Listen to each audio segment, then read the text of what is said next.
welcome to my Pokemon Draft League thingy, which was definitely not made at 2 a.m. last night.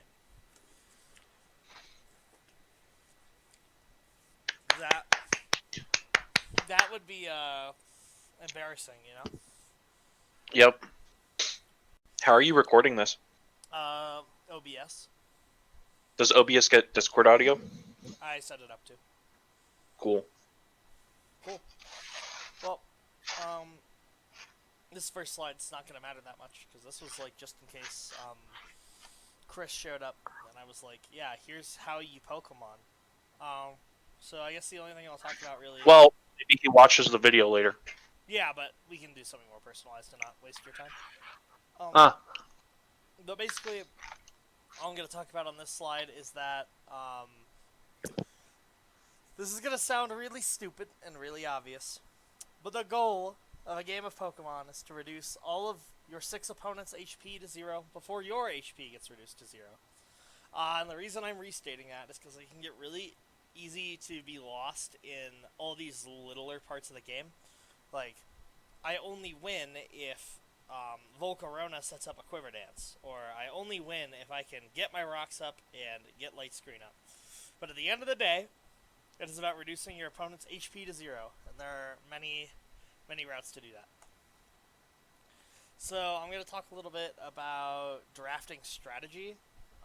Just some things to focus on for the draft. This is going to range from really simple stuff to slightly more complicated, so if you don't understand something, ask later. So for drafting strategy, you generally should either hard commit to a strategy or get Pokemon that fit a bunch of different roles. The idea being, you either want to build one really effective strategy that's just incredibly hard to beat, or you want to build your team to be flexible, to be more prepared for a large variety of matchups. In general, if you come into the draft with a very specific strategy, with a very specific team, you're going to find yourself disappointed when other people snipe your picks or do things that make your strategy not able to be drafted. And in general, the way you supplement that is by instead of doing very specific research on a few Pokemon, try and get broad research. Always get backups for what you're planning on drafting, and try to understand if you are targeting a specific Pokemon in the draft. You should really try to figure out why that Pokemon does important things for your team, and find other Pokemon that can do like 3/4 of those things. That could be a suitable backup. A really important concept in the game in general, but especially for drafting, is cores. These are Pokemon that complement each other really well, like in the image below. This is an example of a Fire, Water, Grass core that is really strong even in OU, which is the most popular and most competitive Smogon metagame. And is also an example of a Fire, Water, Grass core that is draftable in our rule set. So, Heatran, Mega Venusaur, and Quagsire actually complement each other's strengths and weaknesses really well and form a really strong defensive backbone that is really hard to punch through. The Ice and Psychic types that mess up Mega Venusaur have a pretty hard time getting through Heatran, who's usually a little more specially defensive, and Steel type and Fire type counters Ice insanely well. Heatran's quad weakness to Ground type is mostly mitigated by the other two, and Quagsire's weakness to Grass is also mostly mitigated by the other two, and Quagsire's Unaware ability helps it not get set up on as much as passive sets of the other two. So these three Pokemon complement each other really well. So some examples of defensive cores are the Fire, Water, Grass core and the Dragon Steel Fairy core. In general, those sets of 3 typings are very good at just complementing each other's weaknesses and making sure that, in theory, no one Pokemon can carry coverage to blast through them all.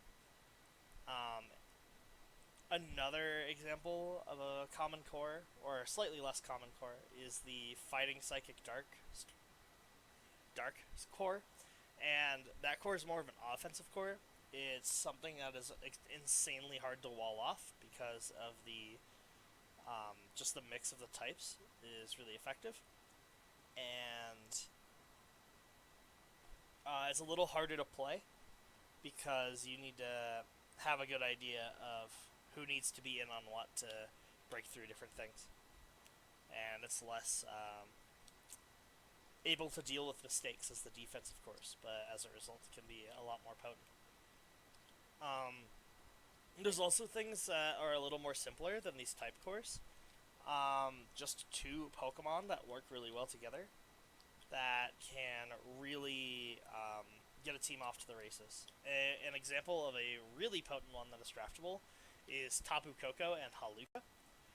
Um, Tapu Koko sets up the electric terrain, which gives it a very powerful Volt Switch that allows you to go into your Halucha, who can bring an Electric Seed to boost its defense and trigger its Unburden, doubling its speed, and give it a really good setup opportunity after the pivot move.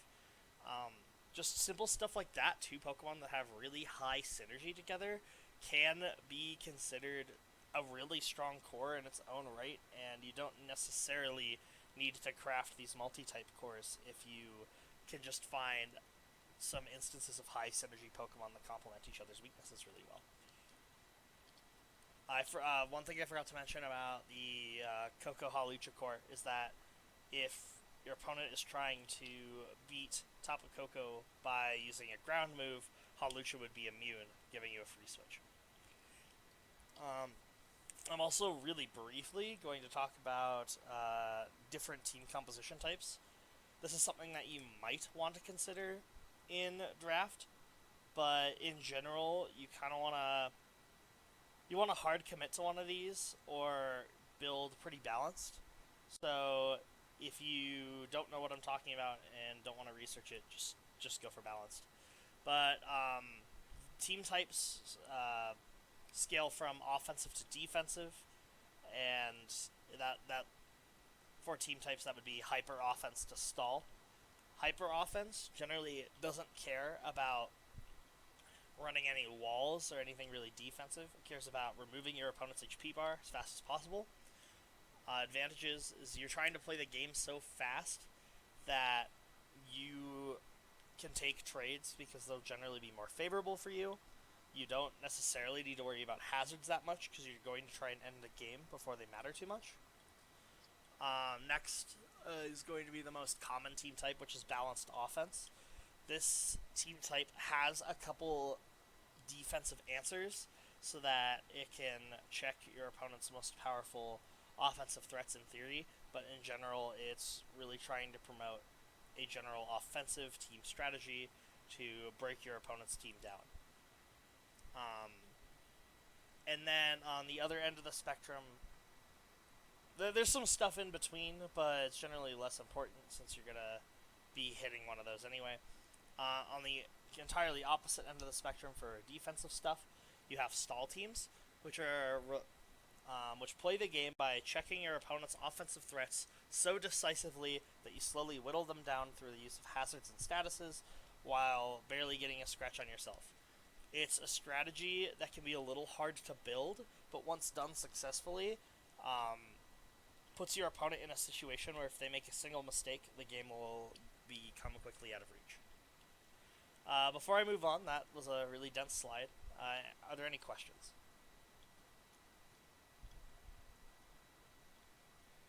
Alright. I'm going to talk a little bit about the different roles that Pokemon play, so that when you are drafting, you can look to try and pick up a variety of these.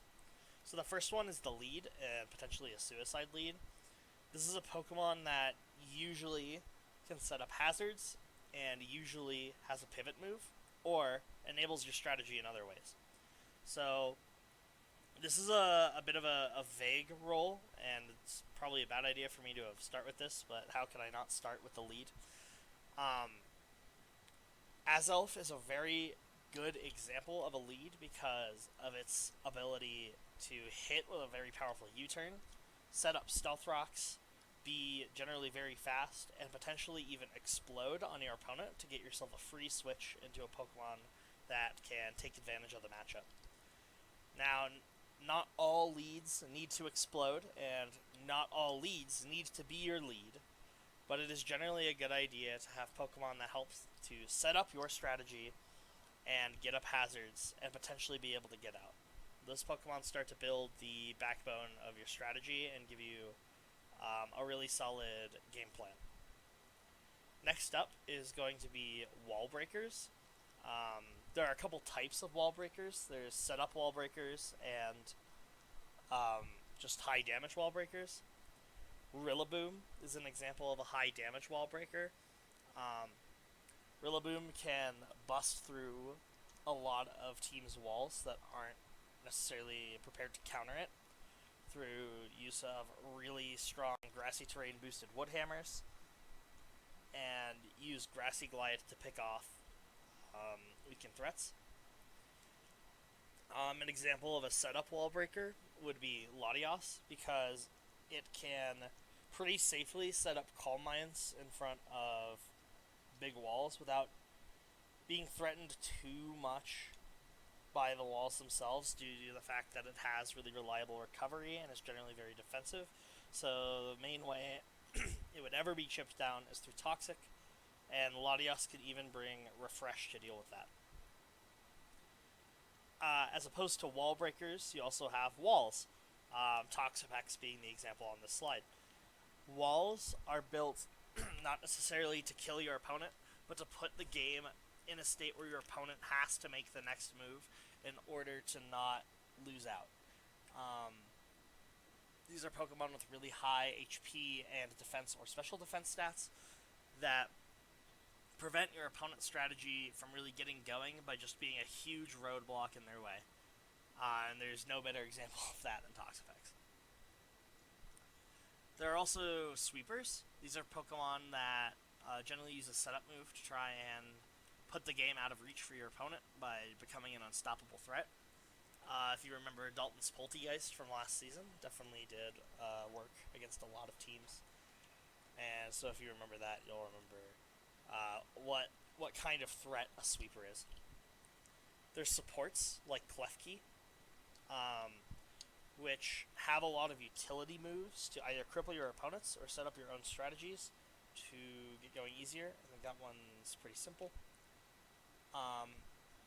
A weird and somewhat niche role is the Stall Breaker, which Crobat is an amazing example of. Crobat cannot be toxicked.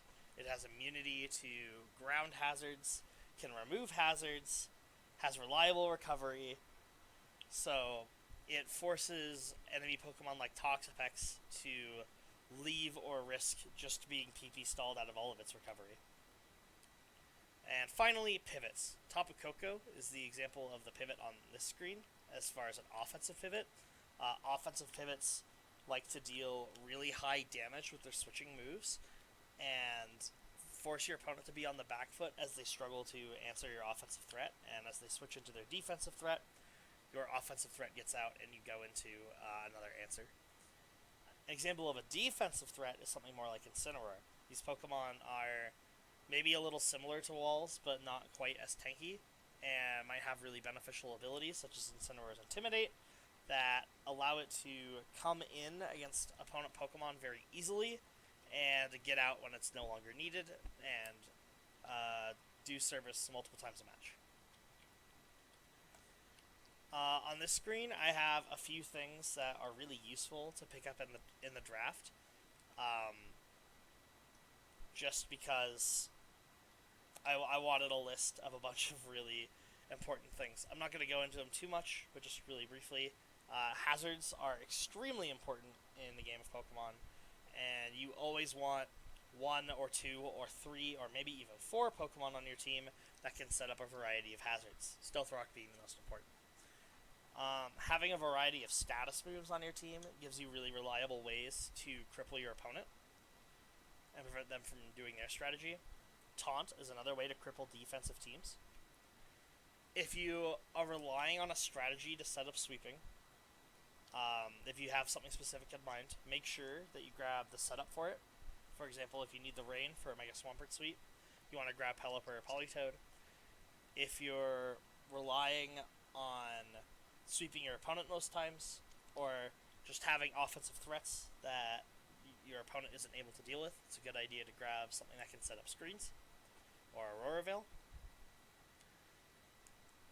Trappers are a niche that we didn't see a lot of last season, but they can be really effective at locking your opponent out of the game.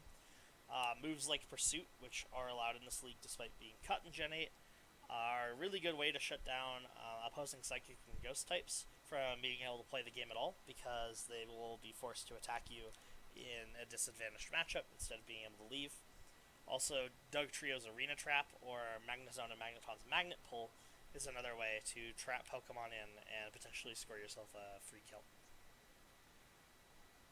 I kind of have hazards on here twice, but just as important as setting hazards is also removing hazards through means of defog or rapid spin.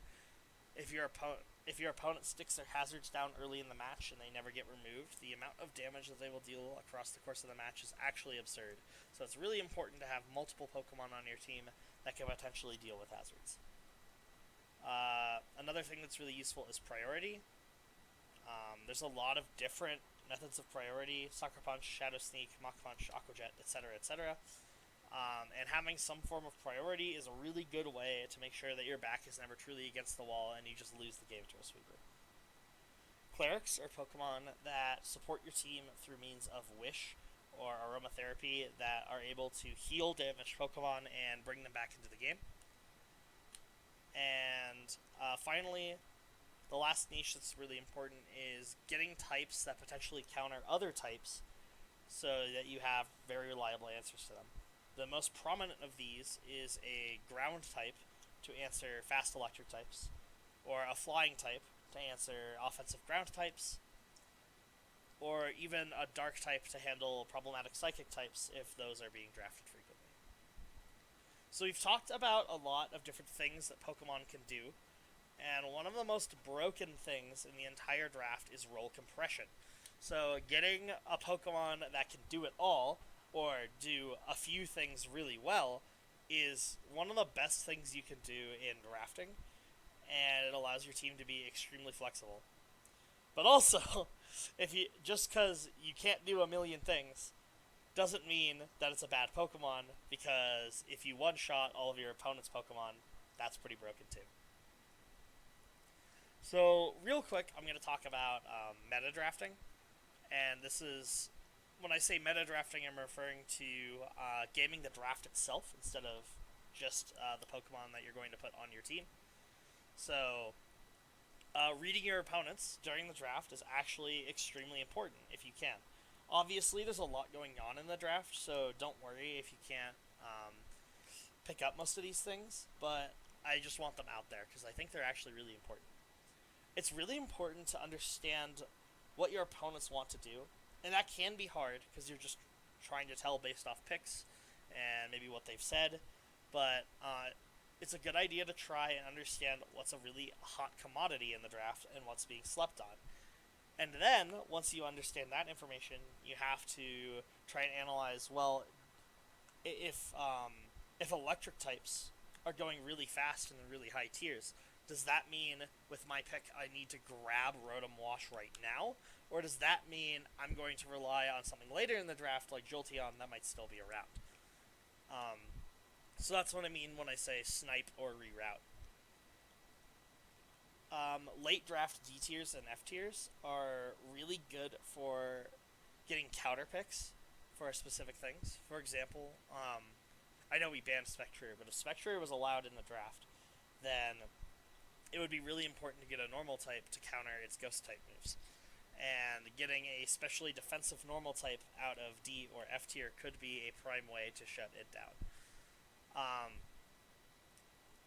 I have a few bullet points about what picking at different points in the draft mean. So if you are picking really early on, you get to set the pace of the draft. You get to get exactly what you want really early on and remove options for other people. It lets you set the pace, which This is kind of what I was talking about earlier when I was talking about hot commodities. It's a little less true with S tier, but with A tier, once things start going, the amount of roles that are available to be picked in the tier drop considerably because the tier isn't very large. So just keeping track of that and setting the pace on that can be really important. Late draft picks allow you to pick really close back to back at the beginning of the draft, so you get low risk cores very easily. And when I say low risk, I mean you have little risk of having your core be interrupted. It can be really painful to draft Hawlucha and then somebody picks Tapu Koko and you're like, well, crap, I guess I'm Tapu Bulu now. That's a lot less valuable. Middle of the draft picks are kind of bad, but you get to snipe the late drafters and the early drafters alternating throughout the draft. So even if you end up with a middle draft pick and you can't focus on getting exactly what you want or assembling low risk cores, you can disrupt opponent strategies very easily, and for that reason, it's very important to try and figure out who is drafting before and after you, and what roles on their team they currently have to get an idea of what's still going to be there when the draft passes back around to you. That's a lot, and it's a lot to think about during the draft when you are also trying to assemble your own strategy. So if this is a little too dense for you to try and do during the draft, don't worry about it. But I do think that it can be important, so I wanted to include it. Alright, so that's the end of the drafting portion, which is the majority of this presentation. So I want to ask again if there's any questions.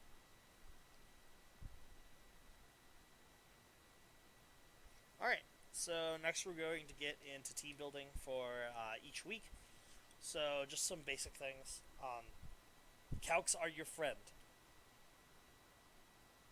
It's really important that you use calcs to understand what truly beats what. Just because you have a water type versus a fire type doesn't mean that you actually live their fire type move if they deal way more damage than you have health.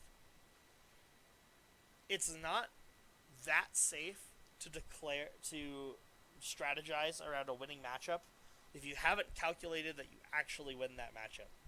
It can really dismantle you during a game if you are relying on a matchup that you never actually calced. Something that's really important for building is creativity versus conformity. So it can be creativity is one of the most important things in Draft League because having such a good idea of what your opponent could possibly bring allows you to create very specific plans around that you couldn't on the ladder, but also could leave you open to very specific strategies you didn't consider because you were very focused on, yeah, my opponent only has these 12 and they do very specific things because you're used to them from Smogon or the OU metagame. However, conformity can also be a very powerful tool because there's a reason that Pokemon run certain sets on the ladder, and it's because they're very successful and that they're very good at what they do. So trying to balance creativity and conformity to work best for you is a skill that is very important to work on in Draft League. Because your opponent only has 12 options to bring each week, you can optimize your team in really interesting ways. The very easy to implement one is speed creeping. So if you have a Pokemon with base 100 speed, and the only Pokemon your opponent has near that are 102 and 80, you don't need to invest very much speed into that Pokemon because you'll never outspeed the base 102, and it's very easy to outspeed the base 80. And doing that allows you to put more EVs into HP, or potentially take a attack boosting nature instead of a speed boosting nature. So doing optimizations like that can really give you the edge because you know what your opponent can do. Another example of optimization that we didn't see a whole lot of, but we did see just a little bit in the last league, is luring. So I often like to refer to this as flipping matchups, and it's taking Pokemon that usually lose a matchup with very standard sets and designing them to very specifically actually beat your opponent, maybe at the cost of reliability. So maybe for example, you have you have a fire type, and you actually have built it with maybe you have an Arcanine that you built with Wild Charge to specifically be, and your choice banded it to beat an opponent's bulky water type.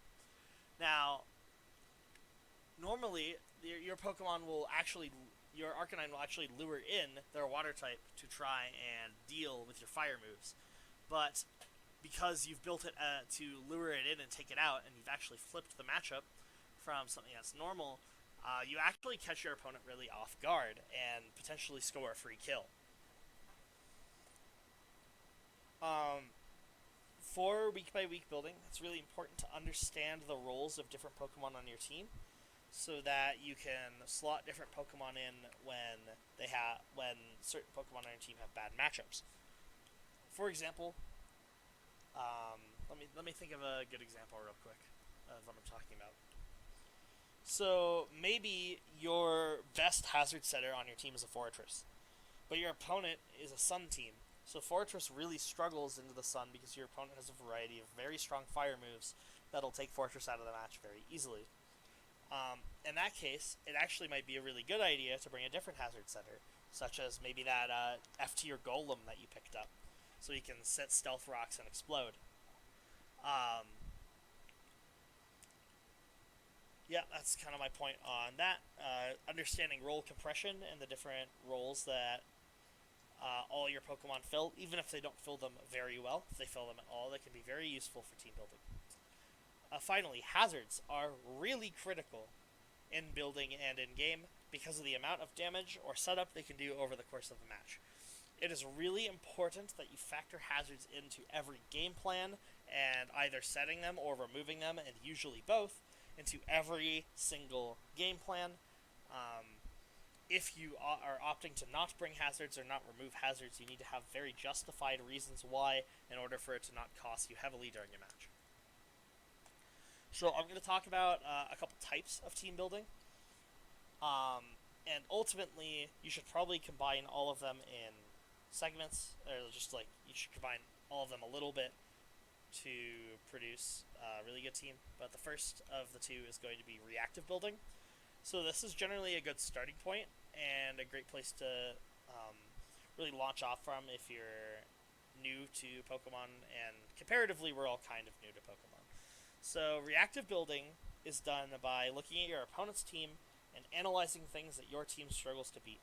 So I have a few examples on this screen, but I remember I was looking at Ian Lawrence's team, and his Melmetal absolutely destroyed me. I had basically nothing on my entire team that could tank Choice Banded Double Iron Bash.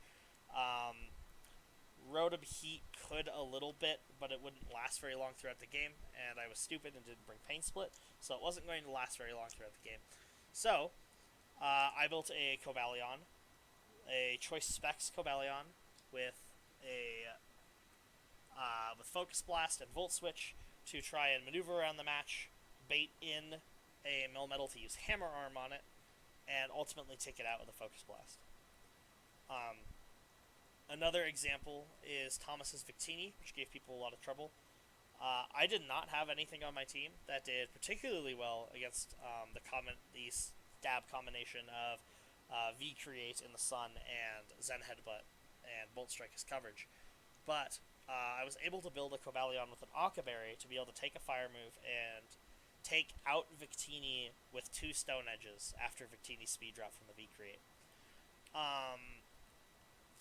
I'll only say one other example, but Lycanroc Dusk was doing a ton of work during the playoffs, and one way I was able to deal with that is use Cobalion to lure it into committing to a close combat, which I survived with my what's the name of the berry? The Fighting Resist berry. It doesn't really matter what it's called. Choppleberry. Choppleberry, that's it.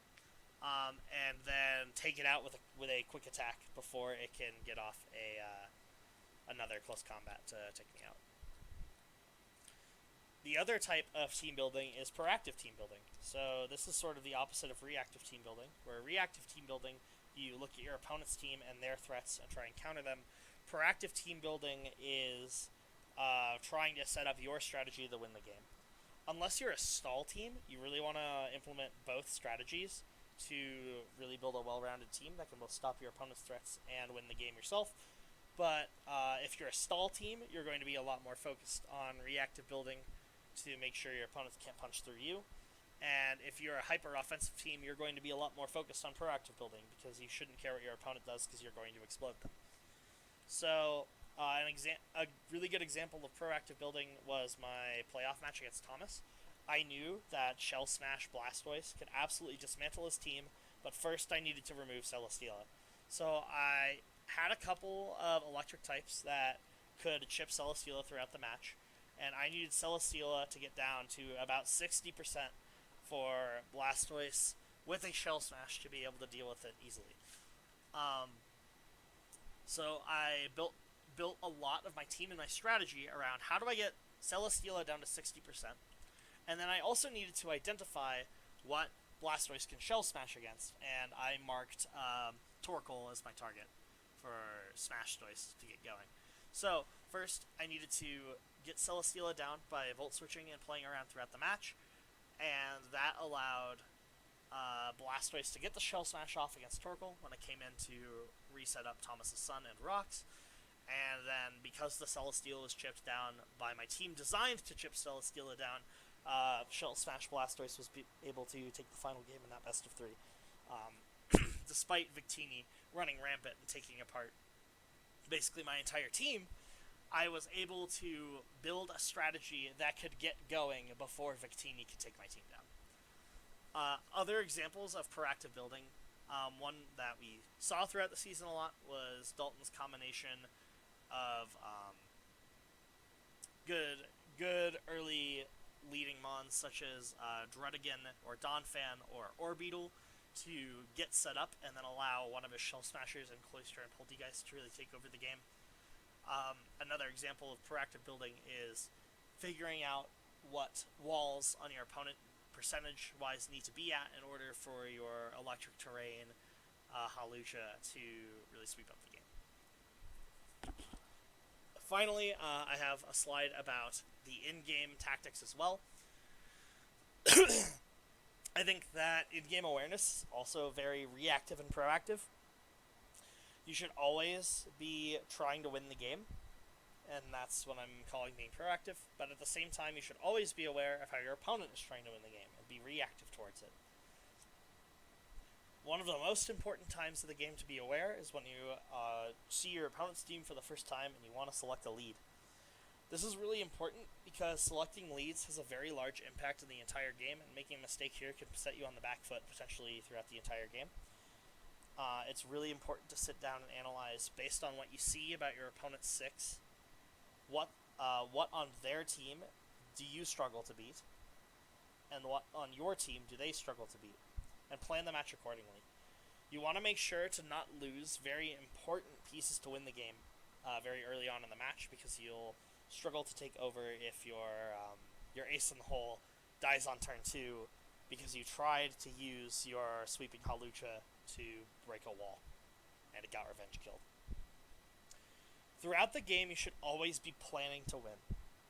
On basically every turn, you should think about, how does this move get me closer to winning the game? And this can be just reducing their HP to 0, or a more specific win condition, such as, I'll keep going back to this Hawlucha since it's such a good example of being able to just completely sweep the game. And a lot of this plan to win can be done prior to the game itself. It can be done in team building. I actually really recommend, especially for new players, to write down your team's strategy after team building phase and refer to it during the game itself, so you have a good idea of what your win condition is. But also, don't be afraid to alter that throughout the game as the situation changes and you make mistakes or your opponent makes mistakes and the nature of the game shifts. A really important part of planning is to rebound from mistakes you make. So it's really important to not get caught up on any mistakes you make, because it will distract you from your plans to win.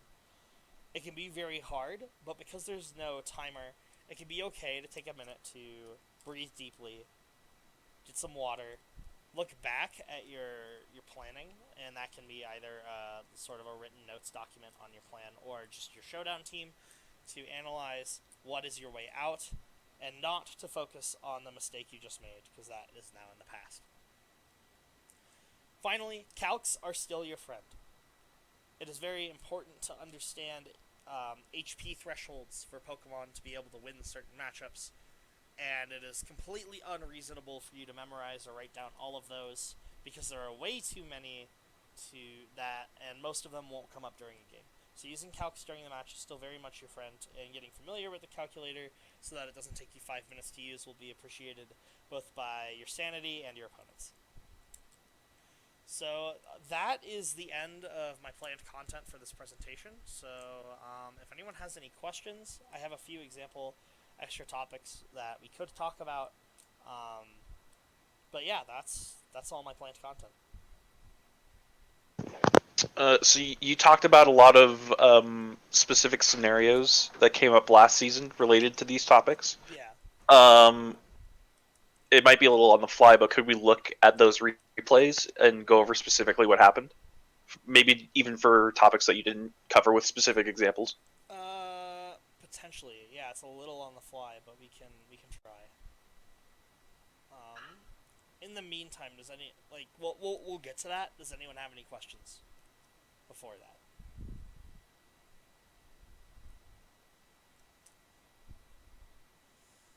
All right, cool. So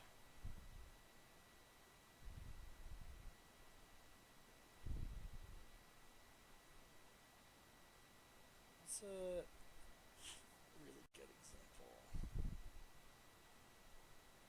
Let's do. Let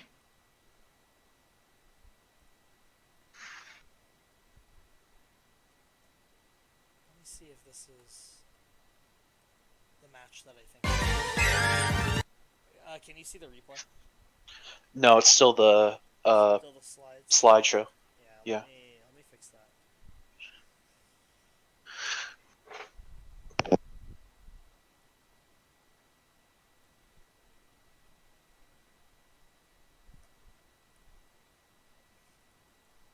Yeah. Let me make sure this is the match that I think it is.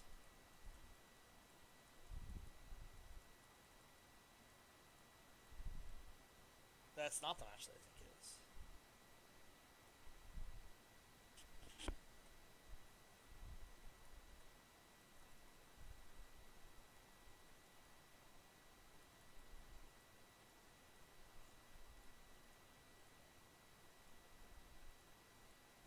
Wait. So I want the one where I brought Quick Attack Cobalion. Was that game 1? I didn't think that was game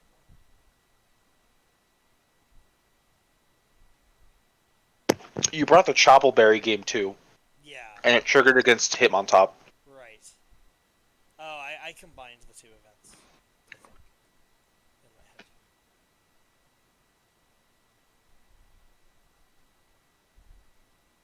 Am I crazy? I definitely clicked Quick Attack in one of these games.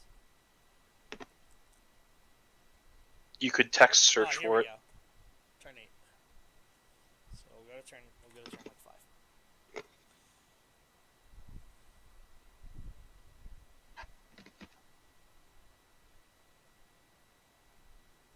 So after the Lycanroc gets a good revenge kill, I decide. Oh, god damn it! Oh fuck. I decide that my answer is actually going to be something that's going to actually completely bait this Lycanroc to stay in and let me kill it. So it's a matchup that Ian is smart and calcs are his friend. So he uses the calcs and he looks and he says, "Okay, Lycanroc can actually do a lot in this matchup." So I'll go close combat. And I'll eat my Choppleberry and not take very much damage.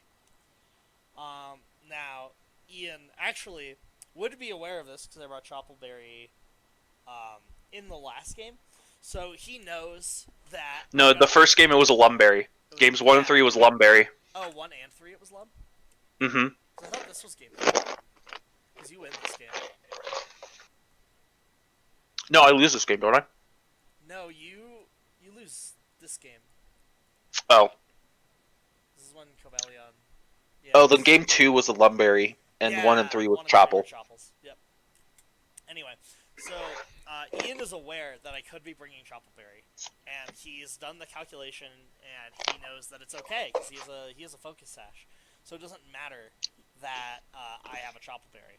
Except it does matter because the point of this specific Cobalion set is because I have the Choppleberry, Cobalion is not low after this close combat, which means it will not die to an Accelerock, so Ian cannot click his priority move.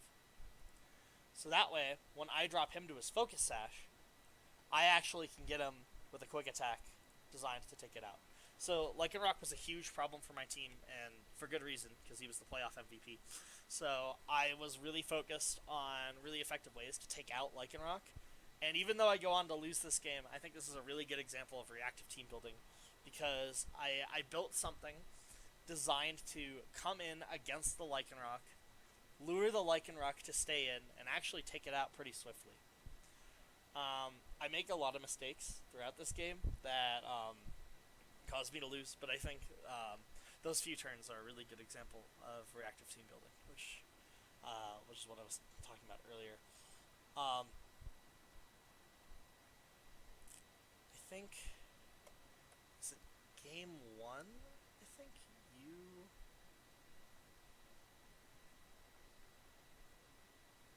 I think game 1 you got a sweep off that was really good. Like you set up your strategy really well. But no, it was really close actually. All 3 games were incredibly close. Yeah. I'm trying to probably one of Dalton's games would be really good for proactive team building.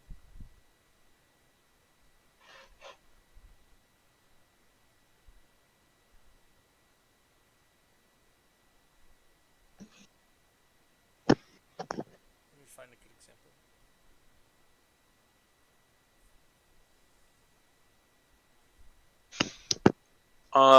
Maybe you could also talk about exactly what win conditions look like offensive versus defensive win conditions, and identifying win conditions during a match. Sure. I mean, I think it's really hard to come up with specifics because it's going to rely a lot on you doing your research and doing your calculations to actually know when you can sweep. So basically, when you're trying to do a setup sweep, you always want to have a target or a couple targets to set up against. And you also want to know exactly how much damage you can do in the worst case scenario to your opponents. So that way you can figure out how much they need to be chipped, or what hazards need to be up, or what screens need to be up for you to get your strategy going and actually take the game away. As far as a defensive win condition, it's sort of just the inverse. It's like maybe your opponent only has 2 things that can deal with Amoonguss on his entire roster, and he brings both of them to the match.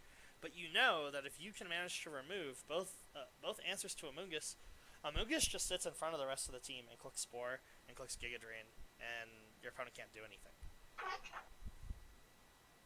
We could look at Nick's game against, who was that? Was that against Tank? Yeah, I was against Tank. We could look at that game as well. Yeah.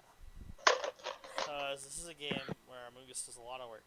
So really good answers to Amoonguss are going to be the Metagross, with its psychic moves, to some degree Mandibuzz, but Mandibuzz isn't amazing against Amoonguss because Mandibuzz doesn't hit that hard, but it overcoats the Spore, and I think Overcoat works on Spore, and Yes. and has super effective moves against it. Urshifu also can potentially break the Amoonguss, and you probably need to chip the Urshifu to actually be able to take it out. So, really early on in the match, Nick actually trades Landorus and Metagross, and even though that could be a bad trade in the grand scheme of things, it is a good trade in the sense of Amoonguss is now closer to winning the game. This is why it's really important to reevaluate win conditions across the course of the match, because Nick might have not been focusing on Amoonguss winning the game, especially because it's easier to focus on offensive win conditions than defensive win conditions, but it actually ends up working out for him because he removes the actual primary threat to Amoonguss, so Amoonguss gets to do a lot of work during the match. So there's just a lot of pivoting and defensive play that goes on throughout this game. And hyperfast is not fast enough. Got him. But here's an example of Amoonguss is able to come in, and Mandibuzz is an answer to it. And really early on, Nick trades a little bit of Amoonguss' health to actually cripple the Mandibuzz, and realizes that based on the damage being dealt, Mandibuzz actually can't really deal with Amoonguss that well. And Amoonguss' ability to pivot with Regenerator keeps it healthy throughout the match, so Nick doesn't need to rely on a cleric to keep it going. But you can see at this point, because Metagross is gone, Amoonguss just does an absolutely absurd amount of work. Tank doesn't have any reliable answers to this thing, because Amoonguss can heal off almost all the damage he does and slowly cripple threats throughout the game. Nick also knows that Urshifu can beat Amoonguss in a strict one-on-one, so Urshifu needs to be chipped, or Urshifu needs to switch into one of Amoonguss' moves for it to be particularly great. But you can just see this Amoonguss is almost impossible for Tank to deal with. Tank is constantly pivoting in and out different threats, and Tank's Pokemon keep dying, but Nick's Pokemon don't really keep dying, because whenever Nick is in trouble, he can just go into Amoonguss, and, Tank just can't do anything. This is Amoonguss. It's just going to sit in front of him all day. And yeah, he's going to pick up a couple kills throughout the rest of the match, but ultimately, he has no way through the Amoonguss. So we can just watch the rest of this play out, because it really just is a case of Amoonguss never dying at any point. And Tank's team slowly getting whittled away.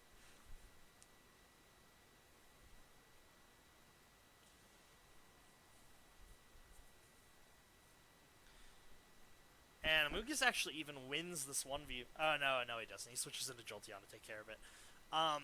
But, yeah, I mean, even in that case, it was like Amoonguss doesn't die in one hit, and getting the Spore off on their Urshifu allows something else to win the game. Or Amoonguss to come back, get more HP, and then win versus Urshifu after it's been chipped by something else on the team. So, yeah, I think that's a good example of a defensive win condition.